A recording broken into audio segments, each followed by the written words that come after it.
The inventory person wants to know, yes, I moved 500, but the warehouse person must know this only moved twice and this moved 500 times. So if I'm running an efficient operation, 500 is going to be close to the dock, because the more often you move it, the shorter the distance should be, and I'm moving something twice.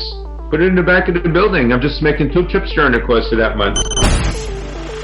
Growing a business requires a holistic approach that extends beyond sales and marketing. This approach needs alignment among people, processes, and technologies. So if you're a business owner, operations, or finance leader looking to learn growth strategies from your peers and competitors, you're tuned into the right podcast. Welcome to the WBS Podcast, where scalable growth using business systems is our #1 priority. Now, here is your host, Sam Gupta. Hey everyone, welcome back to another episode of the WBS Podcast. I'm Sam Gupta, your host and principal consultant at digital transformation consulting firm Elevate IQ. Every user in a company has different needs when it comes to completing their jobs. The warehouse users in particular are worried about how fast they can move the goods and organize accordingly. Therefore, to be effective with warehousing operations and organization, you need tons of data that can help you analyze the most efficient way of running them. In today's episode, we have our guest, Roy Strauss, who describes WMS systems and how they can help meet your operating goals. He also discusses how to build an operating plan and how WMS systems can help monitor and measure the KPIs. Finally, he describes WMS concepts through the use of several stories from his client engagements. Let me introduce Roy to you. Roy is an executive level supply chain expert running the Strauss Consulting Group since 1983. His projects result in his clients continuously outperforming their competition and significantly increasing their cash flow. His WMS expertise includes designing WMS software systems and modifications for clients, as well as acquiring WMS packages. With that, let's get to the conversation. Hey Roy, welcome to the show. Hi, Sam. Thank you. It's great to be here. And I am super excited to have you as well, because we have not had any of the WMSS episodes so far. And as you know, with WMS, you can have so much improvement in your warehouse, and that is going to help with growth. And our audience is going to love that. Just to kick things off, do you want to start with your personal story and your current focus, Roy? Yes, sure. Okay, well, I've been running my management consulting practice, which is supply chain expertise, which of course includes WMS for 39 years now. When I started back in the 70s, WMS software did not exist. And I worked for a company that was very progressive, with a fantastic computer consulting company run by this woman who was a genius. And together as a team, we designed software in 1977, WMS software, that tracked product through the whole warehousing operation into purchasing, inventory control, accounts payable, sales, marketing. And to the best of my knowledge, this could have been maybe the first WMS in existence. I never saw it anyplace else. We moved forward 10 years now, and the packages started coming out. So there was a garment package, a pharmaceutical package, there was a food package. And if you're designing software for spec, you want to make as many companies as possible happy that your software matches what they need. Well, the software, it all does receiving, put away, picking, packing, etc. But how and what it supports and the way you want to do it, that's a catch there, okay? So if you put out software to spec and half of the people, half of the companies are happy, that means the other half are not. So, for instance, in 1987, 10 years later, I got called into Bristol Myers because the software was controlling how they did the business. They had to conform to the software, and the same thing in 1988 to finest supermarkets. And what I did is I taught them how to beat their own software so they could run the business the way they wanted to. So that may have been the very first modifications ever designed. Okay. As we move forward, then we have all the companies that need WMS, and it's really both an art and a science to determine what we need and the best way to acquire it. Okay. So what's really important is that the software match what your company needs, the way you want to do it. It fits your company's chemistry. People are happy using the software. And the most important thing, of course, can you afford it? And is the financial, what is the ROI? Is it worth getting the software? And this is what we're experts in. We've been doing this now for many, many years. So what we're talking about is that you must be able to define what your company is doing, what specifics, okay, do you have a specific issue with returns, or do you have a specific issue with manufacturing work and process, so forth and so on.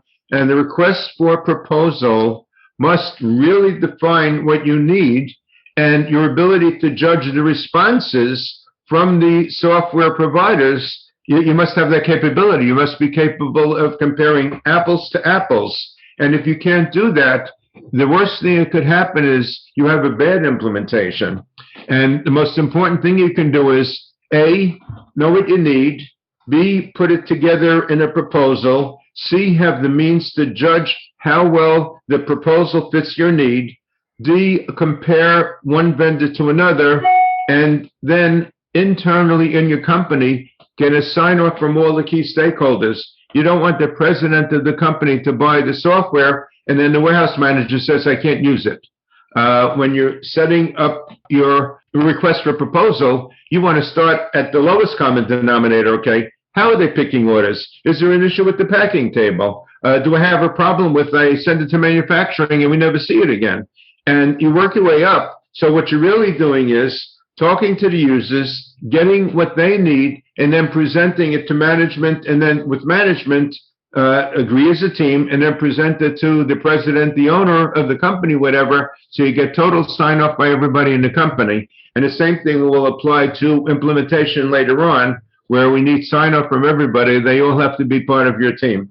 Okay, amazing background there, and I love your passion for WMS, and obviously it's going to be very exciting to dig in some of those stories that you have, especially when you talk about the bad implementation versus the good implementation, and it's always interesting to know what really clicks with the users and what does not. But before we do that, we have one of the standard questions, Roy, and that is going to be your perspective on business growth. Okay, so again, I mentioned we're not software experts. The software expertise is part of our supply chain consulting practice. And in our when I worked for that company back in the 70s, we grew like mad. We grew tenfold in 10 years. And you had to be able to monitor, manage, plan, execute in hypergrowth. Okay. So I developed with the team working with me something we called an operational growth plan. Okay. So company after company, they have a growth plan. We're going to grow 10% a year for the next 5 years. And where does that come from? That comes from marketing. Okay. Does marketing have any idea if it's going to succeed or not? How? They don't have the tools. So the operational growth plan takes a look at what the growth percentages over what period of time and everything that corporate is expecting from it. And then we test different models to make sure, first of all, the resources are even there to support what the growth plan is. If they're not there, what resources will they need to have success on the marketing growth plan? Or if they're not there, how you have to scale back the plan to match your resources, whether it be personnel, technical capability, finance, whatever. You can't have this dissonance where what they want to accomplish is not accomplishable and move forward. And once we create the operational growth plan, what happens is we put in monitoring tools, and this is where WMS comes in, where WMS provides the data that will be used to create the monitoring system for the growth plan. So let's assume that the company says, yes, we're going to grow 10% a year for the next 5 years. And based on that, the additional speed needed to accommodate that growth, shipping more orders or manufacturing more items. The third year, at that point in time, you would need some automation. What the monitoring system should be telling you is, based on what's happening, well, gee, look, we're growing faster than the plan. Start the acquisition process sooner, so the systems will be in place to have everything in place when you hit that growth number. Not you hit the growth number and everyone's scrambling now and your position of weakness trying to get bids and buy equipment or buy software even to accommodate the growth. On the other side of the coin, let's say business is about to slow down. Well, if you're the first company to see it and you stop spending right away because the software is telling you, based on the formulas we created, that stop spending right now. Your competition is going to keep on spending that money, and you're going to have more cash in the bank as we see what happens. And of course, again, the WMS is supplying the data for the growth management, the spreadsheets, etc. It's exception reports. And really, most companies without some companies may get away if it's call it light WMS, where the ERP may provide enough information. But if you have a manufacturing component, we have complex requirements of your WMS. I mean, if it's just downloading orders into the system, and again, paper-based system, ERP works. But as soon as you go to any automation, whether it be barcode scanning or RFID, not capable without WMS software. And the more complex, the more aggressive you have in the automation you want, the more complex the WMS software will be. And that's all part of, again, as we spoke about, the acquisition process. And most important, again, from the growth plan, anything you're doing when we acquire equipment, when we get the software, it's not what's happening now, what's happening in the future, and just as important, what volumes must be accommodated in the future. Because if you buy software now for now and things change, you're not ready. You have to start with modifications or changing the software. It doesn't work anymore, or if it can't handle the volumes, it's useless. So the most important thing is to define what you're doing now, how, what, where, and going forward throughout the continuum of your growth plan. And most important also, additional volumes that both the software and your systems must accommodate so you never fall behind. So this WMS software is really integral in growth in many different ways. Okay, very interesting perspective there. So I am actually going to connect the dots based on whatever you described there. But before we do that, let's first describe what a WMS really is. I don't even know if my listeners are going to be familiar with what WMS stands for, what it does for different industries and companies.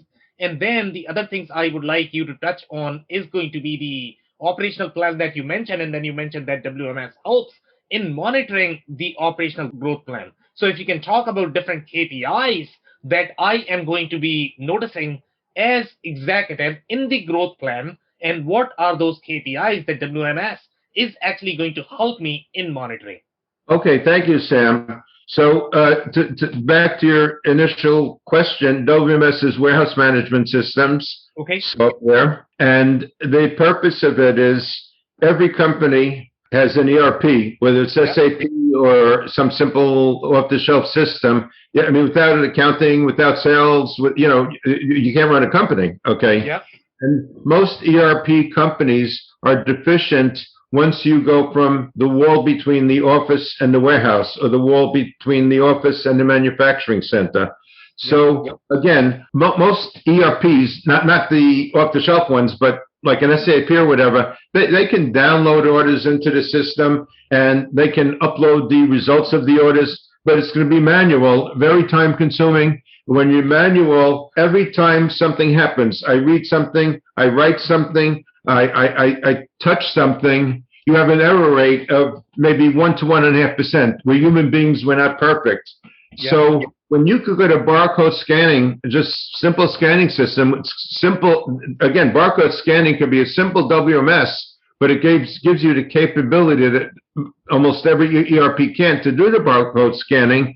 Then what happens is it's automated and the labor goes away, The time wasted looking goes away, and the error rate goes down because every time, again, if you have just 3 touches, I saw it, I wrote it, and someone else read it or updated it, that's 5% errors right there. So when you're putting the WMS in, it's eliminating sources of errors. The next thing it's doing is you want to do some complex things that ERP can't do. I want to do batch picking. I want to do zone picking. I want to have a sortation system that when the product comes off the conveyor and goes to the dock, which lane does it go down to so it goes to the right truck door? And again, I could get more complex, okay? For manufacturing companies that don't want to go into heavy manufacturing software because it's necessary, the biggest problem then is what we call the work in process black hole. Keep it simple. You have 5 parts that go into the manufacturing process, and the 5 components are used to make one new product that you're going to sell. So first of all, how many of each of the 5 went into what we'll call the black hole? What is coming out of it? So let's say you want to make 100, and to be safe, you put 105 of each of the 5 parts in, and the 100 came out. There were no problems. If there was a problem, you may use 102. You may have a defective part in there or something. So now, what is happening to the 5 that then become the final product? And how did the software manage turning those 5 components into one finished product and everything that's happening in between? And again, from a manufacturer's perspective, and again, this is not complex manufacturing with tons of automation. That would be really manufacturing software. It's using WMS for manufacturers for light manufacturing. Just like we said, ERP could be for light order picking, just paper, no barcode or no automation. So you have to determine your business, how complex it is now, how complex it will be in the future. Okay, what I have to manage, what sequencing through the system do I manage it through? So again, I have a WMS. It manages it. You receive it at the dock. You want some directed put away so it goes to the right location. When it's time to retrieve it, you want to make sure that you go to the right place and you get the right amount. And most important, it updates the system automatically that people aren't writing and reading. We want to make sure when the system is updated properly, the information is capable of being returned into reports. So each person, the executive may want to see reports for everything. The sales component may want to see sales data, inventory data, warehouse manager, different data, okay? Something as simple as inventory, okay? Yeah. And again, WMS must accommodate that. What is product movement? Well, to the salesperson, it's how many dollars did I sell? Yeah. To the inventory person, it's how many units did I sell or do I have? And to the warehouse person, it's how frequently is it moving, okay? So if I have one product that I sell 500 a month and I sell 250 cases on a pallet and I ship it twice, and I have another item I sell one at a time, I sell it 500 times, okay? So the salesperson wants to know how many dollars did I ship. The inventory person wants to know, yes, I moved 500, but the warehouse person must know this only moved twice, and this moved 500 times. So if I'm running an efficient operation, 500 is going to be close to the dock because the more often you move it, the shorter the distance should be. And I'm moving something twice. Put it in the back of the building. I'm just making 2 trips during the course of that month. So again, you have to define who needs what and how they're going to use it. They each get a different report. One gets a dollar report, one gets a frequency report, one gets a unit report. And you must define this, everything in the operation, receiving, put away, picking, packing, shipping, etc. What's going to happen? Who needs it? What timely basis? What volume? Who is it being reported to? And you must define all this before you even start the process of acquiring the software, because they can't give you answers if you don't ask the right questions when you approach a vendor. That's part of the process of creating the RFP, request for proposal. Okay, so I would like to dig a little bit more into the operational growth plan and how that helps in monitoring from the WMS perspective. You did mention a lot of different features, but I Sure. am interested in knowing those KPIs.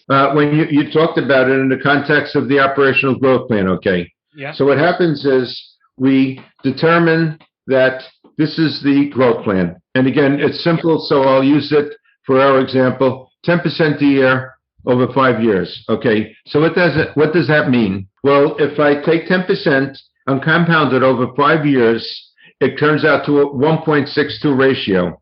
Okay, so if I'm shipping 100,000 orders a year now, in 5 years, I have to have a systems capable of everything shipping 162,000.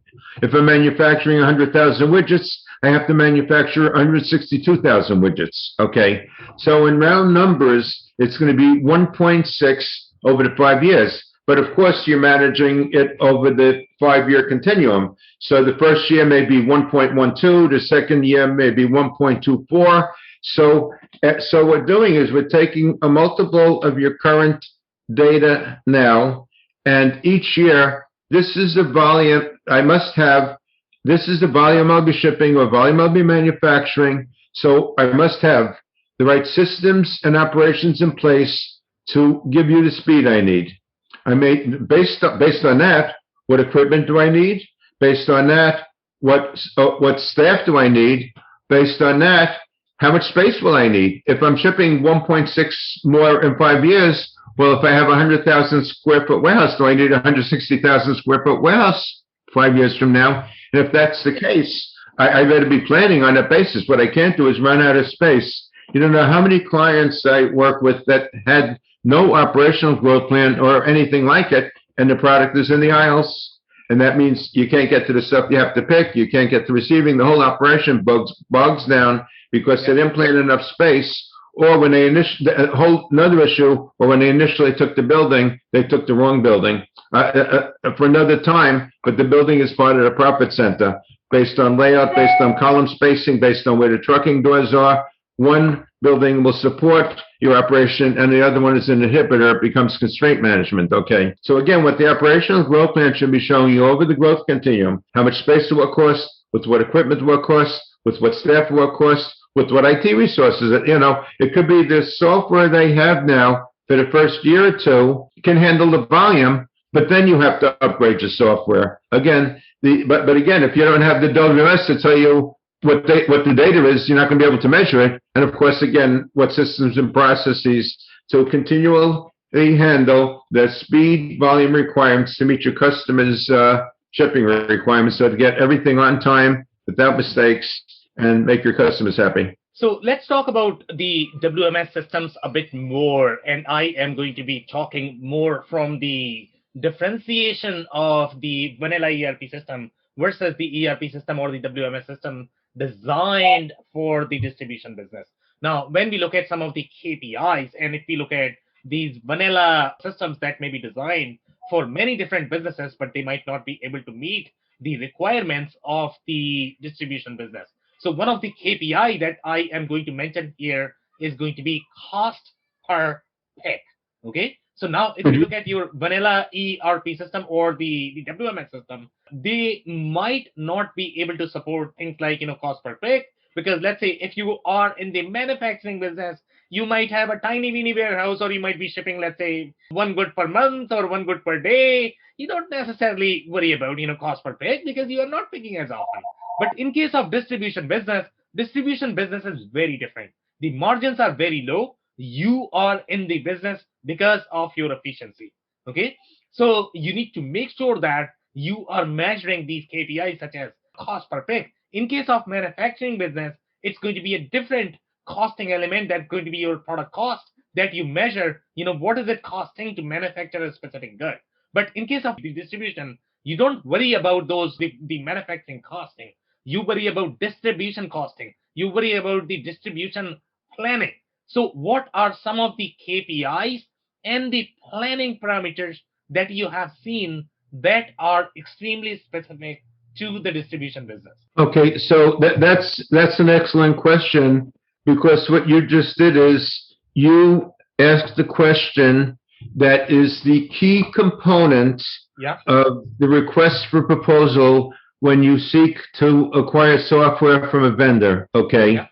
And again, the KPI will be different for every single business, okay?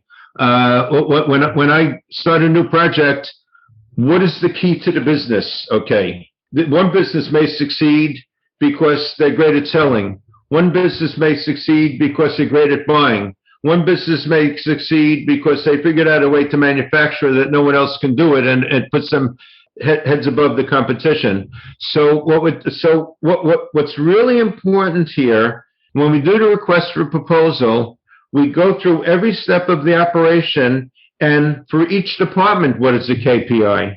Again, it's grassroots. It's different for each company because different companies, the same two companies could have different goals, even though they're in the same business. One is concerned about labor, one is concerned about space, one is concerned about the cost of equipment. One company says throw bodies at it, the next person says automate. I did work for two companies in the same exact industry, in the same exact location, with the same exact product. One wanted batch picking, one wanted zone picking. One wanted packing with peanuts, that's fast. One wanted shrink wrap, even though it's more expensive, because the shrink wrap, or peanuts on your living room floor. So there's two things going on here. A, what's going on with the company, and B, what is the chemistry of the company, what ownership, what management, what everybody in the company really is comfortable with, okay? So you have to define that, and the KPI, quite frankly, there's no, blanket KPI. The KPI is A, industry, and B, company specific, okay? So what happens is, let's talk about, again, the most important thing of all, the acquisition process, because if you buy the wrong software, you're going to pay for it forever in terms of bad customer service, in terms of cash flow, and what's the most two important things for business, making your customers happy and putting money in your pocket. Okay, so when we go through the RFP acquisition process, we learn what's happening, manufacturing, distribution, it doesn't matter. What's important, what is key. So whatever is key, the software must be capable of supporting in every way possible. If it's key, you must have it. Then we go down to the next level. What's great to have? Okay, it's great to have this, and we really want it, but it's not a deal breaker. The key is deal breaker, because it's not deal breaker, but we really want it. The next one, it's nice to have, and then the fourth level, gee, if it's there, it's okay, we can use it, but it's not a big deal. Okay. So what happens is you have key, need, really want, nice to have, and okay. Now, what's happening with the software is they're going to answer the request for proposal. And when I do a request for proposal, I'm asking for 4 responses. Okay. 1, we have what you're asking for in the RFP, and we do it the way you want to do it. We're capable of doing anything and everything you want us to do in terms of growth and in terms of running operation. B, we have what you want, but we do it differently. And in the RFP, I'm going to say, ask, well, how do you do it differently? I mean, we're good and we know what we're doing, but maybe this company has a way of doing it that's better than ours, and they may get the contract because of that. Or the other possibility is we do it, but we don't do it the way you do it, and we can modify it. Or the other answer is we don't have it and we can modify it. So then when you're putting the RFP together, what's the most important thing?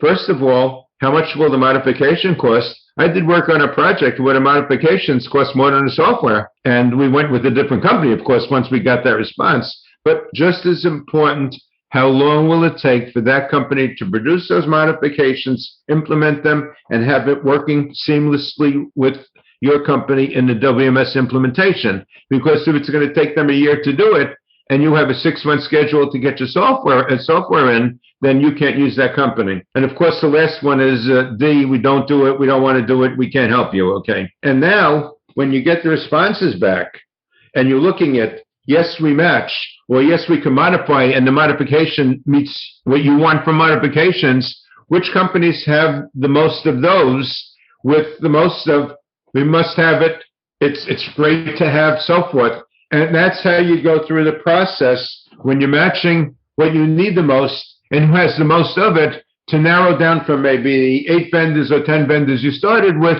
to the 3 vendors that you want to seriously bid on a project. Okay, and then once you get to 2 or 3, it could be there's only 2 that really meet the need. That's when you get down to nitty gritty of every line in the response versus the people that will be using it. And again, it could be one company has 80% of what they both have the key, what you most have. One company has 80% of what you want. The other one has 80% of what you want, but one company has better 80% for you. And again, and then you're going back to the users. Okay, I worked with this one company, and they had the ERP, and the ERP company had a WMS component that you could add on, obviously for an extra price, but it fits seamlessly. And by the way, after all these years, just about any good WMS will fit seamlessly with any well-known ERP software out there. Okay, it used to be you have to do all these machinations just to make them fit together. Any WMS that can't seamlessly integrate with what's out there will not last very long. Okay, so now what happens is, so the owner of the company, they say to me, "Oh, we know we're going to get the software that matches that came with the ERP software." And I am saying to them, my answer was, "So you spoke to everybody in the manufacturing floor, and you spoke to everybody in receiving, and you spoke to everybody in shipping, and they all said to you, this is the best software." So I said, "No." So I said, "Then how do you know? They're using it, not you. You're going to get the results of it in terms of reporting, but they're going to be using it." So what ended up happening is, on the first go-around, the software that they said we should get, because it came with the ERP, came in 7th out of 8th in terms of supporting what they wanted to do, everything we talked about in the RFP. So they insisted that we keep them in the final 3. And again, the answer came with, I had on a phone call, I was out of town, I had the vice president of manufacturing, the vice president of operations, and the vice president of IT, and all 3 of them said, "Fits what we need, we're comfortable, user-friendly, we really like it." With the software that, had I not introduced it to the company, the owners would have said, "No, right up front, we don't want that, we don't like it." And not only did it do it best, it did it best at the lowest cost. So that's what the acquisition process, RFP, learning what's really happening in a company, it has to help the users. I mean, when I designed that first software back in 1977, every person that was working in the company, I don't do programming, I don't do systems analysis. What I do is I create the user tool. There are a lot of programmers out there that can program it, okay? So the user tool, for those of you who have been around for a while, in the first software, they have what we call F keys. So when you got done doing part of your job on the first screen, you press the F key to get to the second screen, and sometimes press the F key to get to the third screen, okay? When I designed the software back then, your whole job was on one screen in a sequence in which you did your job. And for 2 different people, it could be totally opposite sequences, but it has to support the user. If the software is not letting the user do their job well, efficiently, smart, fast, then you failed in your attempt to bring the right software into company. And of course, the second part of it is, how does that information turn into key reports, again, for every user? The president, the purchasing agent, the salespeople, the accounting people. The reports, the data, the screens, everything must conform to what the user needs. Okay. I did a project for People Express Airlines, design WMS software. They were 3.5 years old, and they didn't know which parts are on which planes. Okay. So they gave me the data, and they gave me a whole bunch of stuff, and they said, "Okay, we're ready to, this is what we want to do." And the name of the game for an airline is keep the planes flying. In 1984, Boeing 737, the smallest plane in their fleet, in 1984 numbers, if that plane sat for 24 hours, that was $70,000 lost that day. So the key to the airline business, have parts available and keep the planes flying.